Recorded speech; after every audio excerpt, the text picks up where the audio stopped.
জীবন সেবা করেও জানি মায়ের ঋণ কেউ পারে না মিটিয়ে দিতে তাকে কোনো দিন।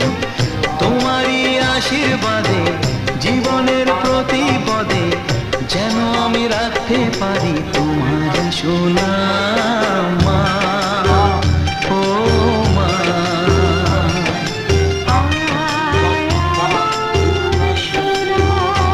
ও স্নেহের ছায়ায় ভালোবাসায় ঢেকে রাখে যে, অনেক জ্বালাশয় বুকে জড়িয়ে রাখে যে, তারি আঁচলে মুখ লুকিয়ে রেখে জীবন আমার কাটিয়ে দেব তোমায় দেখে।